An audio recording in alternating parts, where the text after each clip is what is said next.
Hey guys, and welcome to the Content Creator Podcast, the podcast for content creators, by content creators, about content. I am your host, Brian Bernardi, and joining me this week, as always, is Taylor. How's it going, Taylor? Hey guys, what's up? And with us is John. How's it going, John? Going well, thank you. Alright guys, So we got a lot of things, not really a lot of things this week, unfortunately. Today But, was a slow news week, but we have one topic of some big concern, which we'll get to in a moment. first and foremost, there's just like two tiny pieces of news that we want to get through, so if you guys don't mind, I'm just going to breeze through them real quick. Earlier this week was the Grammys. Unfortunately, we don't really cover music as much as the other forms of media that we do. So, just to touch base, there was a beautiful David Bowie tribute, which was also the source of a lot of contention by Lady Gaga. And Duncan Jones. Duncan Jones, David Bowie's son. That's what I'm saying. Yeah, like. The director of Warcraft is not happy. which I did not realize he was Ziggy Stardust's kid. I never knew that until You know that I did not know that until I read it in an article. Have you seen Here's the Moon? thing. Here's the thing. Did I see Moon? agree. Yeah, did you see Moon? I have and not Source seen Moon. Code. Moon and Source Code are both movies that he has done. They are fantastic movies. Ooh. I've seen Source Code. I enjoyed Source Code, but I did not know the relation of Duncan Jones, director, and Ziggy fucking Stardust. I never put those two together as father and son. Am I the only one who agrees? But it makes sense now. Am I the only one who agrees with Duncan Jones' criticism? Like, don't get me wrong. It's not on Lady Gaga's part whatsoever. She gave it everything she could. I don't know if you guys actually watched it, but it seemed a I did little not. rushed. Better Call Saul was on that night, so I had more important things to tend to. In my head, I saw that, and I saw the Taylor Swift speech, which I just have to say, in general, I'm not somebody who likes Taylor Swift, but that was pretty badass. Which started this week. Which started my favorite. Which started my favorite thing this week in Kanye. This week at Kanye. This week in Kanye's life, Kanye's also spiraling out of control. But to go back real quick to the Lady Gaga tribute, it just seemed like production tried to rush so many years of somebody's super successful career into about a 5-minute melody, and that's not going to work. One last bit of news. Fandango has just purchased Rotten Tomatoes. And Flickster. And Flickster. I'm not sure how I feel about that. I'm not sure why the move was made or who decided this was a good idea, but it's just kind of happening, and I'm not sure what to feel about it. Well, it's a funny thing because it was also announced that because Warner Brothers owns both Rotten Tomatoes and Flickster, Warner Brothers is now a minority shareholder. I think it's minority shareholder in Fandango itself. Oh, damn. So that's what I'm reading. Okay, now that makes a lot of sense. So just to continue this discussion real quick, like I read the story, and this happens all the time in the world of business. Companies always look at each other and be like, we both do the exact same thing. We're both not really benefiting financially on our own, but I think we could benefit better together, so why don't we merge? So a merger happens, and clearly the courts deemed this legal, because if companies have to merge, they have to take it from a business standpoint, at least in the U.S., I don't know how it is anywhere else, if anywhere else has antitrust laws. I'm sure they do. They have to take these kinds of deals to the U.S. courts to make sure it's legal and they're not creating a monopoly on this. And as far as I know, I don't know of any competition to Fandango. I mean, other than the theaters themselves. Rotten Tomatoes and Flickster are Fandango's competition. Oh, so they just... Oh, they were. So what is this, a monopoly now? Pretty much. Sounds like. Here's what it says. All right, I'm reading this off of Jobo.com. It says, the deal of what happened, the deal enables Fandango to get into the business of serving an entire film's life cycle, from its ticketing to its release, and ultimately now through its VOD unveiling later down the line, with Fandango launching a new service later this year that will replace Flickster Video. So Flickster kind of did the whole thing, but now Fandango's taking over that. Okay, so they're just merging, essentially, with Fandango stealing Flickster's ideas, kind of. Not stealing in the loosest of terms, since they kind of absorbed that company. Yeah, and it's funny because actually, Flickster Rotten Tomatoes are from Warner Brothers, but the entire enterprise of Fandango is owned by NBC Universal. Warner Brothers is only a minority owner. It's too confusing for Well, me. inside baseball for everyone out there. So, speaking of movies and movie companies, we're going to talk about the thing that we've been wanting to talk about. Originally, the plan was that this week we were going to jump the gun from last episode and talk about animated superhero movies or TV shows. TV shows. But we all saw Deadpool, and that takes much more precedence. We all saw Deadpool. And I saw Deadpool 3 times at this point. Damn it! You got me beat. I've only seen it once. I'm actually going for my second time tonight after I do this. So the third time that I saw it was after the Facebook leak happened. If you don't know, I'm not sure if it's still on there, but somebody did in fact take the entire movie and put it on Facebook. Now normally I have a problem with this, but this is the one scenario I do not, because every time I saw that movie, when I would go to the bathroom after the movie, I would hear the parents complaining about how inappropriate the movie was for little Timmy who's 8. So I want to point something out. I work for a theater.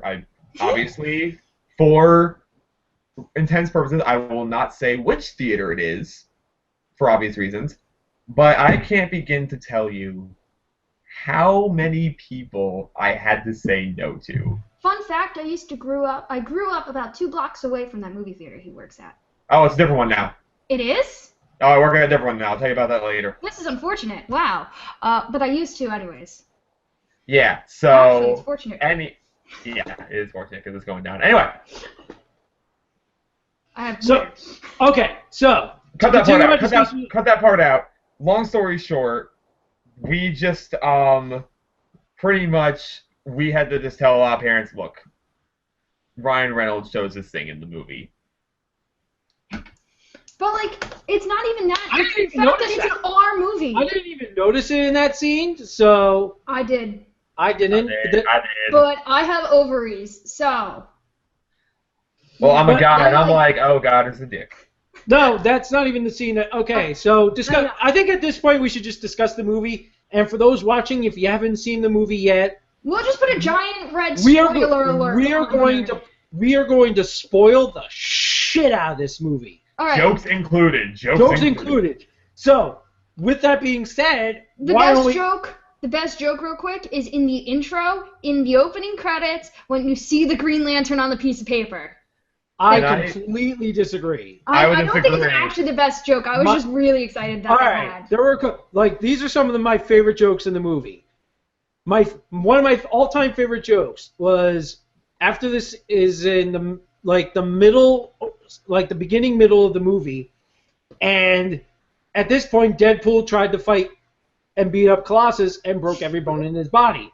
Now Colossus, being actually fight the Velociraptor, like Colossus in the comic books, thick Russian accent and all, says to Deadpool, drags Deadpool and goes, "Okay, Deadpool, we're gonna take you to go see the professor." And Deadpool immediately responds with, "McAvoy or Stewart, this timeline's confusing." Wait, the other good X-Men joke is when he shows up to the house and he's like, "This house is so big for 2 people. It's almost like the movie budget couldn't afford any extra X-Men." Fun fact. I think my favorite Fun fact about that line. That line was improv on the spot. Fun fact about that line as well. I was about 4 drinks deep at this point, because I snuck alcohol into the movie and drank every time Deadpool cursed, because I figured if I'm going to see Deadpool, I might as well see it how Deadpool would see it. Now, one of my favorite jokes, besides those two, is one of the very first jokes in the movie, where he looks at the camera, he goes, "Oh, hello there. I know what you're thinking. Whose balls did I have to fondle to get my own movie? I'll give you a hint. It rhymes with Pulverine." It's so good. Like, the thing is that the humor was fast, witty, on point. The fourth wall jokes, while they were more than I would have expected. A fourth wall break. That's 16 walls. 16 walls.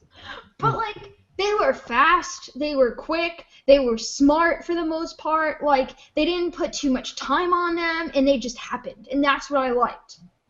And I think what I like the most about it, because I've read the comics, this is, I think, the closest you'll ever get to a comic book come to life.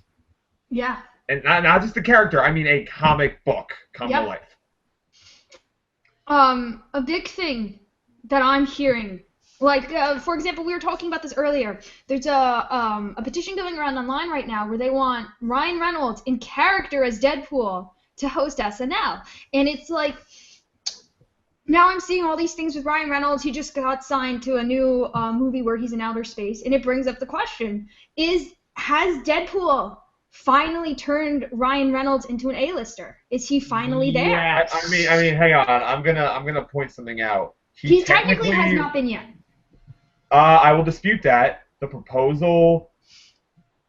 They weren't nearly as good as an A-lister. I remember the summer that came out, like Proposal. He had Smoking Aces under his belt. There was one more movie that I'm blanking on right now Buried? that told him. Green Lantern was supposed to be his A-lister. I think. Yeah, look how that turned out. Yeah. Look how that one turned out. Undeniably, this is it. He's made it at this point. Because here's my thinking. Here's the thinking I have in the head. Fox is trying to reinvigorate, like continue their X-Men franchise because they own it. They own the rights for the movies, obviously. And who was their biggest star for the longest time? Wolverine. Now, Hugh Jackman has stated after Wolverine 3, he is officially retiring from playing the character. Now, is Fox going to recast the character? That's a question for another day. Personally, I don't think they should. But in that time, using WWE references as a thing, like WWE has that one guy they push to bring in the tickets. Yeah. They have the guy. It's the guy. Now for Fox, Hugh Jackman. Heath Ledger as Wolverine. I don't want to think about that. I don't want to think about the kind of method acting he would put into that. I could see people being turned into shish kebabs. No, thank you. That guy just got turned into a fucking kebab anyway. Francis. Anyway. Sorry. To continue my rant, my statement, for the longest time for the X-Men movies, Hugh Jackman was the guy. He was the poster boy. He was the poster boy. He was the guy. Now Wolverine is retiring, so Fox is like, all right, we're losing one of our biggest draws. I mean, we have McAvoy, we have Fassbender. They can definitely carry a movie on their own, but even that's supposed to end by the time Apocalypse comes out. That was only meant to be a trilogy. Right. So my point being is Fox needs a new guy. They need a new guy to bring the audience in. And I think they found it in Deadpool. And they found it, and that's my point. They found the guy in Deadpool, Ryan Reynolds. Which is really funny when you think about it, considering how long it took to get this damn film made. But do you know what Deadpool really is? And do you know why we actually connect to Deadpool? Deadpool, the character Deadpool, is like you systematically look on the internet for both the funniest and the shittiest parts of it, and then you turn it into a human being. Yes. And that's Deadpool. And in a time where being shitty on the internet is such a popular thing to do, he's such a relatable character when usually Deadpool is the most unrelatable character. I take it in another light entirely. I take it in the fact that, in a world where you have, superhero movie after superhero movie. I'm not saying there's fatigue, obviously. I'm not saying that whatsoever. But what I'm saying is in a movie where you have every superhero movie where, let's be honest here, kind of blends and can be almost one thing. Here comes a character and a movie as its own that just gives the giant finger to all of that. Yeah, he shakes it up a bit, and the last time a movie like a superhero movie... He shakes it up, then punts it off the Empire State Building. The last time a movie came out and was completely original and fresh in terms of a superhero movie, you can make an argument for Captain America Winter Soldier for that. Actually... But okay, you go first. But with Deadpool, I don't think Fox at all had the expectations for this movie that they did. They probably thought this movie was going to do really, really well. But then they saw the numbers and they were like, and at this point I think you see the numbers and they're like, holy shit, we got the guy. We found the guy. And now we've already Deadpool 2 has already been greenlit. Before the movie came out, mind you, before it was even in theaters, it got greenlit. So Deadpool 2 has been greenlit, and we are going to get Cable in that movie. Yo, my nomination is Stephen Lang, and even he's pushing for it. I appreciate Stephen Lang. I agree with the Stephen Lang nomination, but... Stephen Lang, yes. Did you or Keira Knightley. Did you see the Keira Knightley sketch? I saw the sketch and it looks kind of cool. And It's not actually going to happen, but it looks cool. it's probably not going to happen. But if they did that, I'd watch it. It'd be pretty cool. I'd laugh hard. Well, the thing is that when you, like, I actually think it would be a very cool spin on things, because with the way the character Deadpool works and the way that his, I don't even know, what do you call the... Pansexual. What? What are you talking about? Did you just say pansexual? And I'm talking... I know, but I'm talking about his powers, how he could, like, how his mind can essentially go from, like, one dimension to the next, which explains his fourth wall breaking knowledge. Yeah. Okay. I'm sorry. I thought you meant his sexuality for a second. I was gonna get it. No. If we want to explain his sexuality, Happy Women's Appreciation Day. Brian, let me. All right. So, anyways, the point of it being, like, there are just some moments where, like, Deadpool in his own head will be a girl, and sometimes he's straight, sometimes he's gay, sometimes he's a guy, sometimes he's a chick. So if you take Cable and you turn him into a girl, and then you have Deadpool in the situation. Imagine how many jokes are then actually just written into the script just by default casting. Yeah. Yeah. And here's what I want to happen the most, though. I want this to happen. I want them to intentionally give them a bigger budget, just because I feel like there'd be so many jokes where Deadpool would be like, wow, $100 million budget, this is what gets us. The same thing could happen because people have been speculating, like, obviously we're going to get an X-Force movie with Cable, Deadpool, probably Domino, Colossus, maybe Negasonic Teenage Warhead. Negasonic Teenage Warhead is literally the greatest and needs to be in everything from now on. That's my official recommendation. So to continue this train along and kind of talk about Deadpool in the future, obviously Deadpool 2 is going to be an R-rated movie and probably around the same budget or as this movie, probably around the same budget. X-Force might be a little bit bigger. Kind of higher. But the big question is, do you think X-Force is going to be an R-rated movie or a PG-13? No. Yes. The thing is that with Deadpool, I have actually a few things about the ratings that thinks Deadpool are now options. Deadpool has done multiple things. Like Brian was going over earlier, it establishes the guy for Fox. They have their main player now. But on top of that, it allows other studios to realize R-rated superhero movies are an okay thing to do. They will be successful. They allow you to transition comic books into this gritty... I'm not saying all of them, but there are a few that I feel that are coming out that will actually benefit from the R rating. And maybe, in the future, I actually kind of want to see, like, an even further take of Deadpool with even more gore and more violence. I wanna point something out on that, because that's a good point, but I want to bring out the downside to that, because I'm going to agree with director James Gunn here, who wrote this phenomenal Facebook post. If you have not seen it, I would highly recommend it.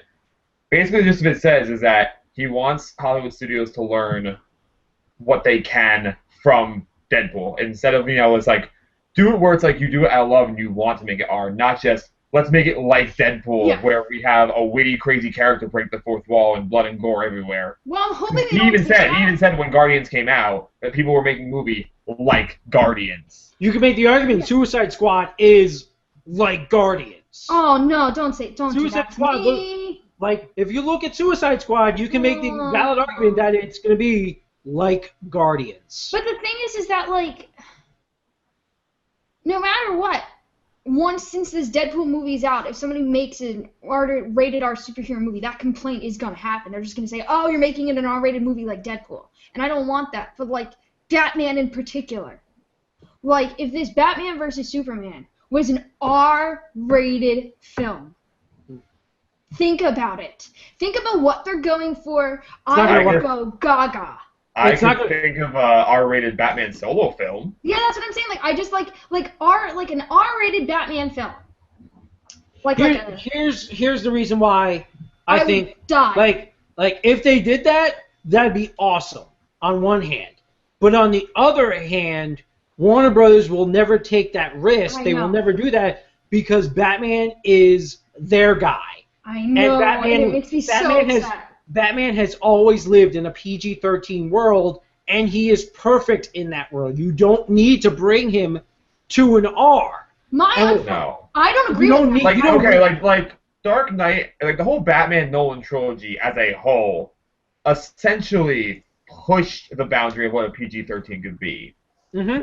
Boundary. If you want to do something like that, but keep it PG-13 for Batman, that's fine. I don't see an R-rated Batman movie happening. I can't see it. I can't see it either, but like I want it because to me, I feel, and this is just my own personal feelings for Batman. It's always, ever since I was a little kid, felt limited.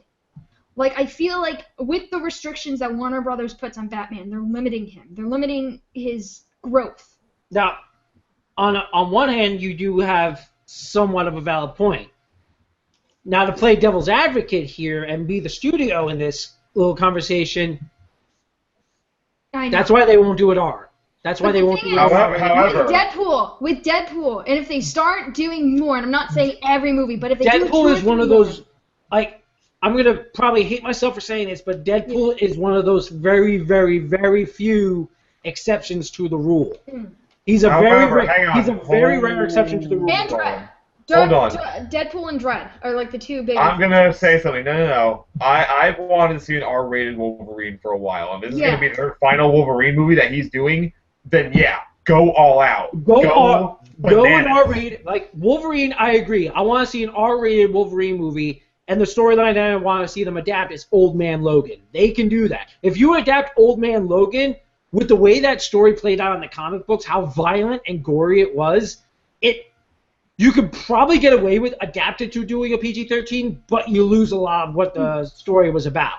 I'm also okay with Wolverine like just doing one more and doing a Deadpool Wolverine buddy comedy. Now that brings up a good question. Can you see Deadpool work in a PG-13 setting? No. Personally, I think he can, because here's why. Like, only with the one thing where it's the story with the fuck line, and then Wolverine takes it in the elevator, and then Deadpool gets really upset. That's the only time. See, that premise actually can work from a language standpoint. If anybody doesn't know what I'm talking about, that's a thing. But from other standpoints, I think Deadpool could work in a PG-13, because the writers have stated that they did write a PG-13 draft of this Deadpool movie, and they said it kind of worked a little bit. It kind of worked. It worked better in R. But if you put Deadpool in a PG-13 setting, with the fact that Deadpool breaks the fourth wall, you could write in some gags, and Deadpool's be like, I feel like I'm being restricted on what I can do. And then you give him that foul mouth, and you do like what Scott Pilgrim did, and you just constantly bleep him out. All the characters in the world hear him, but they bleep him out, and then it's funny because it's PG-13 and they're censoring him. No, but it's not though, because in a way, like I see what you mean, but we've been given the full Deadpool experience already. We've seen what an R-rated Deadpool can be like and what he's like at his best. Anything else is going to feel like a cheap imitation, regardless of how well they write it. The other thing is, like, you can get I'm going back to what we were going to talk about. I'm going to do this briefly. Sure, if you can't get like an R-rated movie onto the big screen, you can still get an R-rated superhero on the small screen. Look at what Marvel and Netflix are doing. Exactly. I mean, Daredevil Season 2 looks to be amazing. Frank Castle looks to be amazing. Like Daredevil's R, right? Is it technically an R? TVMA, so yes. Yeah. TVMA, so that's the equivalent of like a PG-13 to an R in TV form. I would want Batman in the style of that Daredevil kind of real grit. Because the thing is that, and I know I keep hitting on this Batman point, but like this is what Deadpool has done for me. This is what I've been thinking about since I saw it the first time. Because like, Batman's not an okay human being when you look at him. Like, he's just not. No. He's not mentally okay, he's not physically okay, he's just not okay. And the thing is that I feel like you can really, really, with an R-rated film, go into the gory, super horrific backgrounds of the Batman, of the Joker. You can really explore them, like their psychology, and then you can actually show the true violence. And then you can actually see why Batman is needed. Like, I would take a mini-series, like a Batman mini-series. Yeah, just something like that. I want something super gory, super gritty, super angsty, and in terms of super gritty and super angsty, the closest you'll probably get to that is the Telltale Gotham? games when that comes out. Telltale and Gotham. I was Oh, just yeah. going to say Gotham. By the way, I just totally realized about 20 minutes before we filmed this, the main lead in Deadpool is the love interest from Gotham, and I feel really bad about myself. It took me that long to connection. Yeah. It took me that long. I She's didn't see also- Gotham, so I never put that. She's also in V and Firefly. And she's in Stargate. She's Got one Daniel thing more in the Jackson's background. kid. But yeah, okay, so let's go over some of the other parts we liked about the movie. What I liked about the movie as a whole, besides the humor, Ryan Reynolds is Deadpool. Like, there's very few actors who can say, like, they are their character. No, he didn't. Robert Downey Jr. is Tony Stark. I'm blanking on here. Stuff like Hugh Jackman is Wolverine. Stuff What's like his that. face is Zorro. Antonio Antonio Banderas? Banderas is Zorro. Like, it's there. Stephen Lang. He's not even casted, and I'm willing to say Stephen Lang is Cable. Like, look at him. Yeah, he Like- could be Cable. But Ryan Reynolds is Deadpool. Not only does he get, the humor and the irreverency of the character down, but he also gets, like the anger, like, the psychoticness of him. Like, there's parts in the movie where he was, like, I think there was one line where he goes, like, if wearing superhero tights means not taking down psychopaths, maybe I wasn't meant to wear superhero tights. He said, like, so just, like, angrily and just... Do you know how many people I've heard during his ending, like, performance, like, the last 20, 30 minutes of the movie, how, like, I've heard people calling for, like, Oscars for his performance towards the end. That is a stretch to be Yeah. to be I an Oscar agree, nominated it's a actor. stretch. Considering what other, like, for the 16 Oscars, there's already talk on some other movies getting a lot of nods. Yes. Maybe not for acting, but we also have Production. 10 months of Yes. movies left to look at Yes. that have the potential to be Oscar noms. So Either way, if I'm he, saying if he could, so I the will say talent this. was there. I will say this. Within 10 months, by the time the end of the year, by the time we hit December, if Ryan Reynolds is still in discussions for Oscar nominations for Best Actor as Deadpool, then holy shit, did we open just a can of worms. Now, the other thing I want to point out is, I want to point out Francis, a.k.a. AJ. Francis! I want to point him out for a What's my second. name? I want to do one thing. 'Cause What's I now forgive him for something. A few months prior, way before the movie came out back in September, the actor, Ed Skrein, played not Frank Martin in the new Transporter movie. And it was terrible. And he was terrible. I have now forgiven him for playing not Frank Martin. That's always good. It's good. I just want to say that. I just want to get that out of the way. But then again, he played the, stereotypical, as the credits told us, a British villain. I'll point out, those credits are amazing. Can we just... Oh my god, I was done Everything. laughing. Like, guys, if you have not seen Deadpool, you will be laughing in the first 5 30 seconds. seconds? The minute the opening credits starting up. I went on Starting Valentine's the Day the Sexy first Man time. Alive. Yeah, on Valentine's Day. I went on Valentine's Produced Day, by and like when I saw asshats. that, I looked over at my date, and I was like, and my date knew I've been wanting to see this movie since like December, the earliest. Oh, And same like, with my I was like, girlfriend. they've done it. Like I knew from the second I saw those credits, I was like, they did it. Like they really did it. Like they made Deadpool. They did it, and they did it great. But you know what? I do have to say one thing. In the end of the day, it doesn't matter if you have all the greatest writers and producers and advertisement team in the world. When you're taking a character like Deadpool and you're transitioning him from comics to movies, considering how complex and how, like, just out of control it is, you need to have, like, a deep respect for yourself, for the production, and for the fans to make Unlike that X-Men character come to Origins screen. Wolverine. So wait, I just have to say, like, I have so much respect for Ryan Reynolds because you can tell that he truly respects the fans by the performance he gave. He put his entire being into it. And goddamn, did it not just make me the happiest person on earth. It was just so good. He's so good. He is a treasure, and I'm just so happy with it. I love how this whole movie came about because of peer pressure. And leaked footage. And wait, That's what I mean, peer pressure. did you see he did a Twitter AMA a few days ago? And somebody asked him, they go, Ryan, what were the things you kept from the set? The first thing he kept was the unicorn with the assless chaps. The second thing he kept, and quote, was the suit, because he waited 10 years to film this goddamn movie, and goddamn it if he didn't keep it. Of course Yeah, he told now, like he I want to said. point out one more thing. The music choice in this movie is amazing.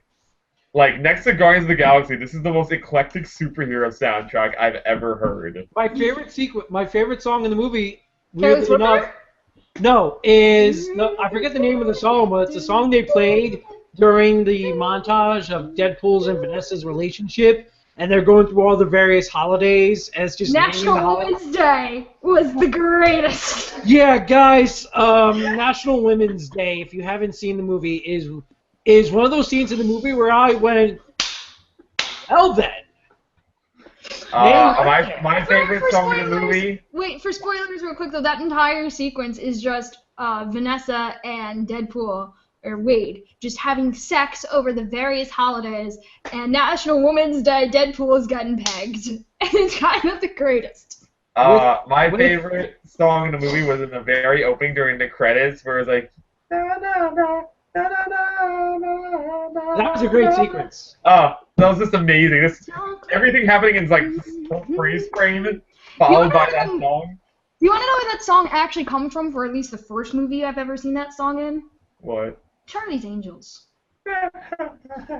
It's in, what's his name, Tom Green? Is that it? He's like falling out of a boat and into water, and they're playing that music. So and we've it's talked brilliant. plenty about Ryan Reynolds. One of the other funniest characters in the movie, I think, was T.J. Miller as I think the character's name was Weasel. I think. Yeah, no, it was Weasel. You're right. I just kind of looked at him and I was like, oh, it's T.J. Miller. Yeah, okay. that was me too. I mean, the funniest part about that thing was Colossus. And I'll explain why I think Colossus. Colossus is the Are you greatest. talking about the ending monologue? No. Well, that's part of it, but at least explain why. What Colossus represents throughout the entire movie is that pretty much he is saying he is every other superhero movie out there. And it's like, Deadpool, be like us. Come on, come and be like us. Yeah. Come join our party. And Deadpool's like, no. Again, going back, it's spoiling here. During that monologue, when he's giving that big monologue, every superhero movie get that big monologue, and it just ends with Deadpool just shooting the guy square in the head.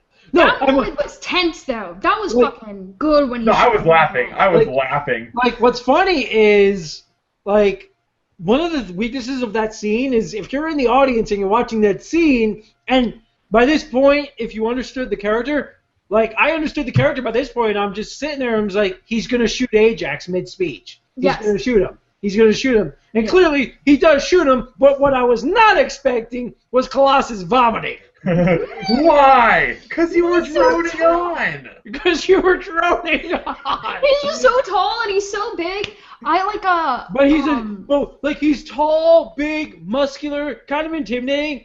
But when he opens his mouth, he's kind of a he's like a teddy bear. he's a big giant teddy bear. I like how how Gina Carano's boob popped out. He's like, oh, no. No, you know I'm what sorry. No, what's funny is like The what's cab fun- driver is the greatest. When he Oh has, my God! When he Yeah. has the Bring him scooter back in right the back of the now. car in the trunk, and then the trunk gets hit by another car, and you just hear the guy just like in agony. I was like, this is great. I love how he's just like, who is? It's like, up in there, who is that? That is my romantic rival. No. I was like, oh, we did, Mr. Poole. No, I did not tell him that. Yes, you did. I'm so proud of you. I was like, you should Kill him. bring him back no, alive. don't hurt him. It's like, and you should reunite with your, and we should reunite with your lover happily. Kidnap her. That just proves how even though Deadpool is like an entertaining and likable character, but at the same time he's a despicable piece of He's an asshole. I love how He's twice a he brings human his ammo being. bag. He's I a love how- schizophrenic That's asshole. for who writing just wanna reasons. hit, but That love. scene was written for writing and budgetary reasons. They wrote that into the What? script. Like the scene where the scene before Deadpool's like grabbing every single gun he owns and into Hello Kitty bags, and before he leaves, he tells Blind Al, played She's by the greatest. Uhura from Star Trek. Oh, I know that. I did not know that either until a friend of mine pointed it out. And then before he leaves, he goes, "All right, I'm heading off now. By the way, I've hidden." No, he didn't say Yep. he hidden. He found it. He says there's 7 pounds of coke somewhere in this building. along with the cure to blindness. along with the cure to blindness. And Al just has this look on her face. It's like, oh shit. Oh, my goodness. But that scene, he's got all the guns in that scene. He brings them to the cab. They're in the cab. Next scene, Deadpool's without his guns. So like in the final sequence, Deadpool's without all those guns, and Deadpool's just like, shit, I forgot him in the car. Also, the reason they did that joke. this The movie reason will they make did that joke is because for budgetary reasons, they couldn't shoot the giant action scene they had planned. Oh, So they wrote a joke in to explain why the guns were missing. amazing. That's good. You know what I was thinking though? You know what would be a really good Which movie? is clever writing. Would be really good. I Wait, would want a spin-off movie starring Bob from TGI Fridays. Wait, can I tell you? Jacksonville What I would TGI think- Fridays. What I would think would be a really good sequel, or even spin-off, one or the other. And I know Bob this from wouldn't TGI even, Fridays, I know. this wouldn't even be a sequel, but like this is like if somebody gave me money and was like, Taylor, write a Deadpool movie. It would start within the last 15 minutes of the last Deadpool movie, and then you would see cut, and it would just be Ryan Reynolds. And what the entire movie would be is the personality of Deadpool, since Ryan Reynolds played him, integrating with Ryan Reynolds as he goes around trying to do like daily life shit. Like how fucking great would that be? Like, and then you could see the one line. You could see the one line from the interview he does, where he's like, "I'm gonna do something. I'm gonna go make Ryan Reynolds movies, and I'm just gonna change one thing. I'm gonna make them good." So like you could see like Ryan Reynolds like filming a romantic comedy, and then the personality of Deadpool just comes out for like 10 minutes. Trying to act. Ryan Reynolds as Deadpool in Blade Trinity, the Blade Deadpool crossover you always wanted. Well, don't they talk about Blade? For like they make a Blade reference. They make a Blade reference. The references You got are a made the reference to most. almost every single one of Ryan Reynolds' movies in this movie. Yeah, but no, like they literally like when the two guys walk, or the guy and the girl walk into the bar, TJ Miller's like, "Yo, you guys gonna like change your Blade outfits or something?" Because they're all like the black trench coats. There's references to that, X-Men Origins, Green Lantern. I mean, Texas Man a lot of covers. Green Lantern was good. The Green Lantern references made me happy. Alright, as long as it's not a green suit or animated. I like how he That's the has. obvious one. I love when Francis goes like, maybe I should sew your mouth shut. Ooh, that's not a good idea. That's not a good idea. My favorite is when he's drawing, and it's like and he's got the little picture of Francis, and he goes up to the front of the car. Have you seen Francis? And it's just like this stick figure. And then when he spells Francis out with the bodies. That was hilarious. What's my name? I'll spell it out for you. Francis. Francis. Oh my god. Oh god. Oh man, there are so many good moments to this movie. So, okay, here's a good question going in Deadpool 2. By the way, the end credit scene referencing Ferris Bueller's Day Off was genius. Yes. Yes. That was genius. So, guys, if you have not seen Deadpool yet, give them your money and just go. Do not give them your money if you are under 18 years old. Please. Please don't. Please. Look, this is the only time I will ever actually encourage this move. It is on Facebook. If you are under the age of 18, just watch it there. 17, but yeah. Yeah, just watch it there. Like just watch it there. It is in 720p. It's in good quality. Just watch it there. As a hypocritical filmmaker, I personally, as a filmmaker, I can't condone this. So if you are under the legal age to see this movie on your own, and you have parents who are willing to go with you to see this movie, 12. as long as you're not 12, yes. Yeah. If you're like 13, 14, 15, and I'd even say 13 and 14s are no-nos, just because, like, some of them aren't mentally old enough for that, and it's like, parents have this mentality of, oh, my kid can handle anything, but I still need to cover their eyes for, like, half of the movie. If there's a thought that you need your eyes covered or your ears covered for any part of this movie, you don't belong in it. Yeah. And you're just going to ruin it for everybody else in the end of the day.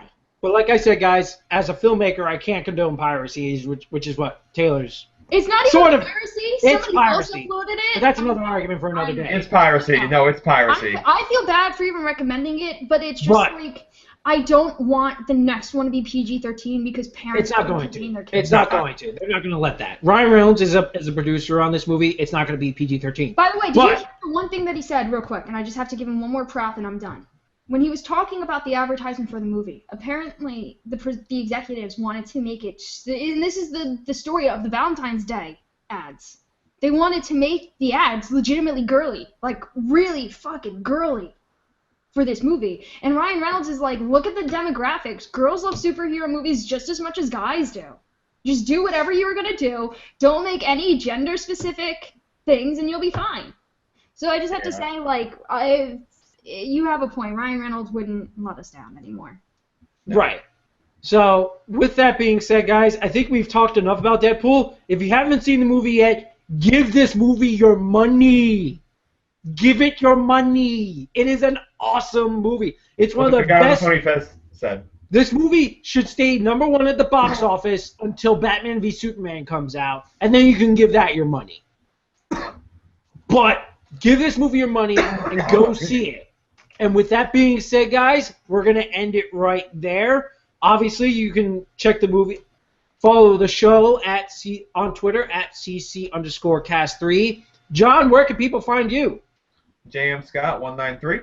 And Taylor? You can find me at Aguamentius, which is AGUAMENTIUS.